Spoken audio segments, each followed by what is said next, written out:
Ya, selanjutnya ini asam poliprotik ya. Jadi namanya aja poli artinya banyak ya, protik itu proton.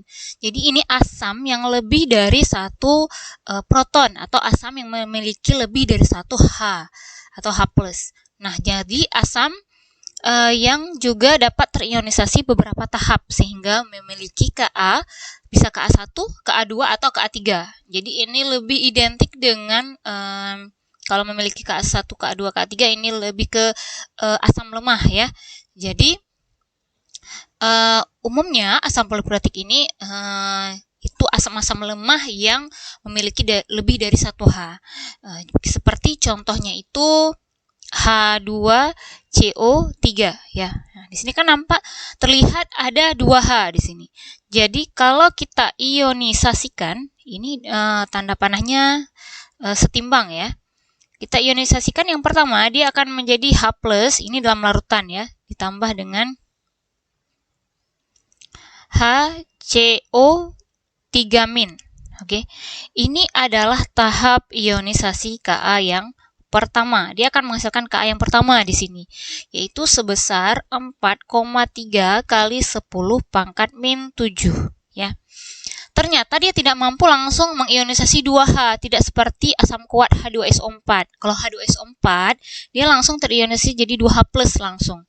Tapi ketika dia asam lemah, ternyata dia tidak mampu mengionisasi langsung dua proton sekaligus, jadi bertahap. Nah, pada tahap selanjutnya, ini kan masih terdapat HCO3 ya, masih ada H-nya di ion asam karbonat ini. Ini bisa diionisasikan lagi jadi HCO3- setimbang menjadi H+ ditambah CO3 2-. Nah, ini akan menghasilkan Ka yang kedua dengan 5,6 kali 10 pangkat min 11 gitu.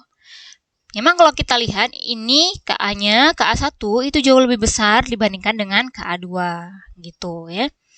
Itu berlaku juga pada asam-asam poliprotik yang lain, misalnya seperti H3PO4 misalnya.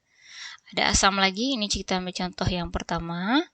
Nah, ada asam lagi misalnya H3PO4. Sama, dia akan terionisasi satu-satu hanya setimbang menjadi H+ ditambah, nah lepas satu hanya ini berarti tinggal H2PO4 2- ya. Ini akan menghasilkan Ka-nya yang pertama, yaitu Ka-nya sebesar 7,5 kali 10 pangkat min 3 ya. 7,5 kali 10 pangkat min 3. Ya, ini. Kemudian di sini kan masih ada H lagi. Ini bisa diionisasikan lagi menjadi H2PO4- setimbang menjadi H+. Nah, hanya sekarang tinggal satu HPO4. Minusnya menjadi 2-. Nah, Ka-nya Ka2-nya adalah 6,2 kali 10 pangkat min 8. Nah, lama-lama Ka-nya juga akan semakin kecil ya. Kemudian ada HPO4 2- karena masih ada satu H lagi, bisa diionisasikan lagi. Jadi H+ ditambah PO4 3-. Nah, ini akan menghasilkan Ka yang ketiga, yaitu 4,8 kali 10 pangkat min 13 ya. Begitu. Jadi memang kalau kita lihat semakin besar Ka itu berarti sifat asamnya itu semakin besar. Jadi H2PO4- ini sifat asamnya jauh lebih besar dibandingkan HPO4 2- gitu. Jadi ini nanti ada hubungan juga dengan asam basa konjugasi ya. Jadi yang memiliki lebih banyak H itu sebagai asam, yang lebih sedikit H itu akan sebagai basa gitu.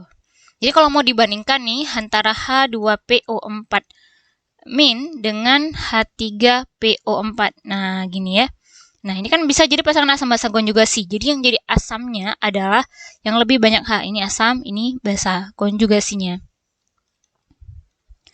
Nah, tapi kalau dibandingkan H2PO4- dengan HPO42-, maka kan yang lebih banyak H2PO4, maka dia akan bertindak sebagai asam dan yang sebelahnya akan bertindak sebagai basa konjugasi gitu ya. Jadi tergantung siapa siapa pasangannya gitu, baru dia bertindak sebagai asam atau basa. Seperti itu. Jadi walaupun dia memang asam, dia bisa juga bertindak sebagai basa, tergantung siapa pasangannya.